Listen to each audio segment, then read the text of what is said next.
this puzzle piece don't seem to be very many, about 200 pieces, I guess. So it shouldn't be very difficult.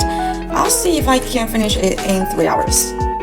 Alright, so I'm about halfway done, I guess. And it's been 2 hours, but I think everything is going quite well so far. And also look what I found. Yeah, some interesting animal shaped pieces, which is super adorable, right?